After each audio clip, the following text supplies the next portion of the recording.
పాపం కొడుకన్న మాటలు తలుచుకుని బాధపడుతున్నట్టుంది. నచ్చజెప్తాను. వద్దు, ఇప్పుడు వెళ్ళి నచ్చజెప్తే మహారాణిలా ఫీల్ అయినా ఆశ్చర్యం లేదు. అనుభవించని. కనీసం హరన్న మాటలకైనా బుద్ధి రావాలి. ఇన్ని రోజులు ఏం చేసినా పశ్చాత్తాపం పడని భద్రావతి ఇప్పుడైనా పశ్చాత్తాపడాలి.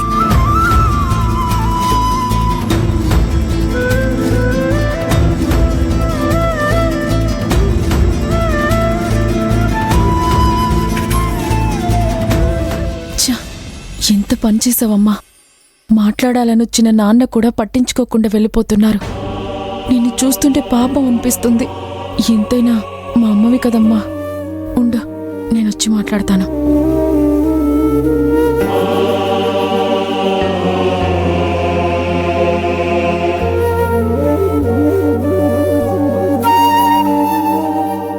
ఎందుకమ్మా ఇలా చేశావు?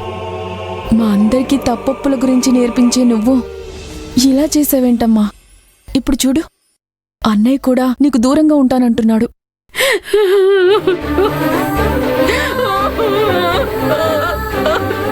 అమ్మా, ప్లీజ్ అమ్మా, ఏడవకమ్మా, ప్లీజ్ అమ్మా. ఇప్పుడు నువ్వు చేసేదాన్ని బట్టి ఉంటుంది. ఇప్పుడు ఏం చేస్తే అందరూ దగ్గర అవుతారో అదాలోచించమ్మా. ముందే ఏడు పాపం, ఇటు చూడమ్మా.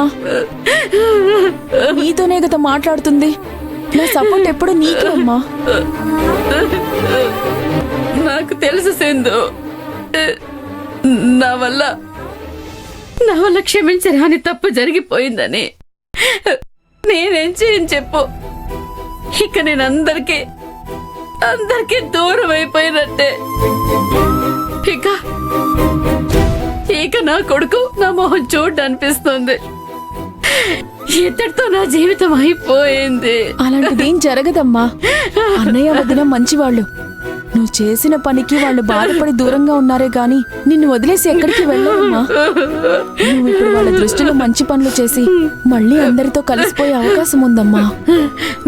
సింధు, అలా చేయడం ఎలా సాధ్యం అవుతుంది? ఇప్పుడు వాళ్ళు నా మోహన్ చూడ్డానికి కూడా ఇష్టపడటం లేదు. వాళ్ళు నన్ను ఎలా క్షమిస్తారే? అమ్మా, దానికి చాలా దారులున్నాయమ్మా. నిన్ను పక్కనే ఉంటాను, నీకు హెల్ప్ చేస్తాను. అంతేకాదు, అన్నయ్య వదిల్ని మళ్ళీ ఇంటికి తీసుకొస్తానంటే ఇంట్లో అందరూ నీకే సపోర్ట్ చేస్తారు. అవునా? కానీ ఇదంతా ఎలా చేయాలి? నేను మంచి చేయాలని ప్రయత్నించినా నాకంతా చెడు జరుగుతోంది. నువ్వే చెప్పావు కదమ్మా, ఏదైనా ఒక మంచి పనికి చాలా అడ్డంకులు వస్తాయని. నువ్వు ముందు మంచి చేయడానికి ఒక అడుగు ముందుకై అంతా మంచి జరుగుతుంది. సరే చెప్పు, ఇప్పుడు నేనేం చేయాలి? ఈ గొడవలన్నీ తగ్గాలంటే ముందు అన్నయ్య వదిన మనసు మారాలి. అలా మారేలా నువ్వే చేయాలి. అవును, కానీ దానికి ఏం చేయాలో నాకు అర్థం కావట్లేదే.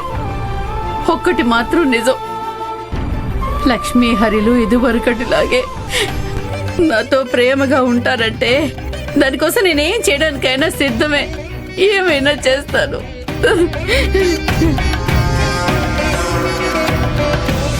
అదేంటమ్మా నువ్వు అలా మాట్లాడుతున్నావు?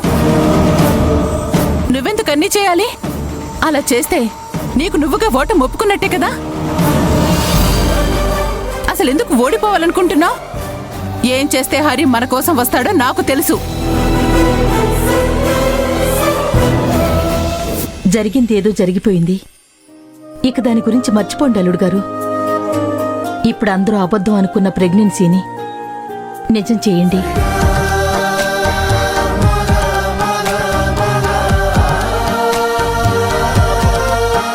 ఈసారి నేనే ఫస్ట్ లక్ష్మిని డాక్టర్ దగ్గరికి తీసుకెళ్తాను. నేనే డాక్టర్లా చెప్తే ఎంత అపార్థం జరిగిందో చూసారుగా.